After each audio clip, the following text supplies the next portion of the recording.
My name is Elizabeth Jorgensen, and I declare under penalty of perjury that the following is true and correct. I am over the age of 18 years old. I have held the position of Lumpkin County Executive Committee as a parliamentarian, Sergeant at Arms at the Georgia Republican State Convention 2025, and the 3 previous state conventions prior. And my duty at the convention this past year was the deputy of the command center for the Sergeant at Arms and security detail to Congresswoman Marjorie Taylor Greene. And I'm also a delegate to the state.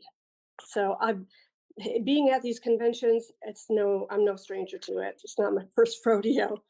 I witnessed the following at the convention, and I got to tell you, I was really upset by what I saw, and it's close to being what I call a coup d'etat. We reported for briefing on that Friday afternoon right before the convention, and we were told by the Sergeant at Arms chairman, Todd Tibbetts, that contested races will be voted by the clickers. He tried to correct himself that these are actually voting devices. But this declaration tells me that the entire assembly will be using these electronic devices because there are no uncontested races. But Brant Frost actually nominated Mr. Cross from the floor. So that meant the race was going to be contested. So then rule number 8 was then established and in play. So obviously they were going to be using the clickers. Saturday morning, convention day, our morning briefing was held by Jacqueline McCool, the wife of the chairman and also candidate for the chair position. Todd Tibbetts was not even present. Where he was, we don't know, but we were taking directives and our assignments from Jacqueline McCool. I had also the assignment to assist Ray Blankenship to the security detail of Congresswoman Marjorie Taylor Greene at the morning breakfast speaking engagement. Helped to clear the restroom for her, which she needed immediately when she first arrived at the convention hall. I cleared the restroom for her, and then escorted her back to the breakfast for her speech. I also want to mention that I created a signal group to include all the members of the SAA team because there was no effective communication between all of us. There were 2 other text groups, 20 people on one and 20 people on another text group. So we were not really communicating well. So I combined it all into one signal group for all of us to communicate. And that didn't go very well. They didn't use it. We didn't get much directives from Todd Tibbetts. So with that said, I feel like there's a huge, serious lack of communication by the SAA chairmanship and lack of leadership. There were several times I asked Mr. Tibbetts questions regarding the convention, and he says, "I'll get right back to you. I got a problem, something I got to deal with," and he would scoot off.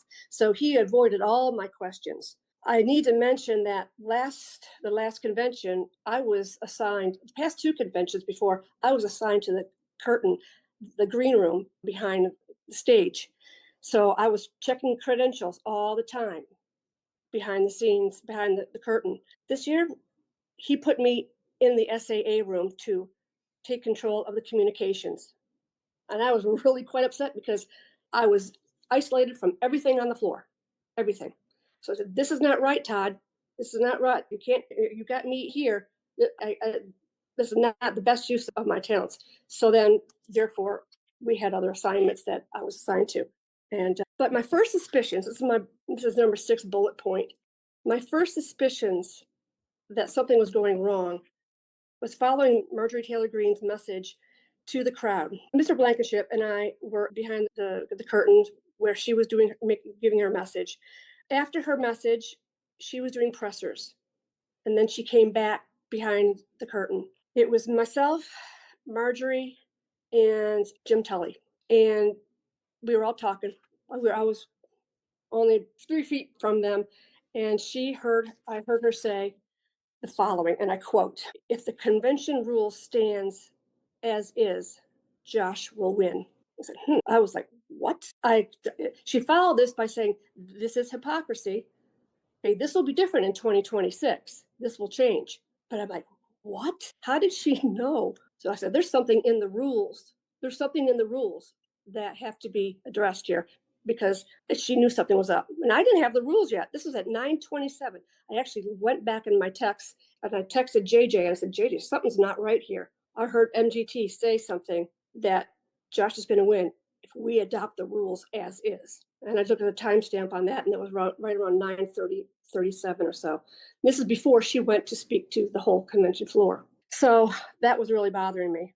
I was assigned to pass out clickers, electronic voting devices, and to hand out the rules to the convention. Both seemed almost nearly simultaneous to me, and I know that there must have been people that did not get the rules.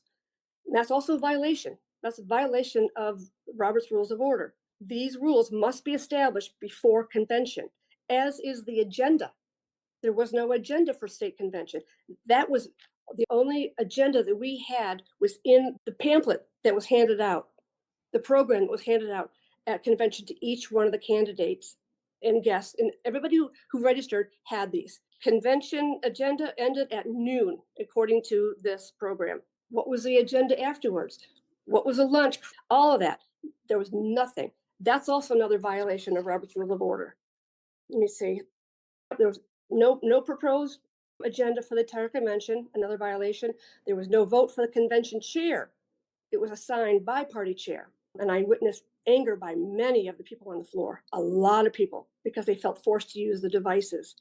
Some of them were even hostile. I had even heard someone say that these devices are from the devil and you're going to hell. That's quite a statement to make. That's a lot of hostility and anger on the floor. These devices being handed out in bulk.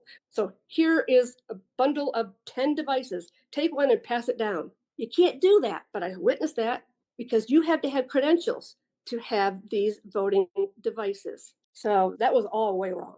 I believe that there was no clear possible way that the convention rules could be thoroughly reviewed by each and every delegate prior to the gavel of convention. And this is a violation of Robert's Rules of Order.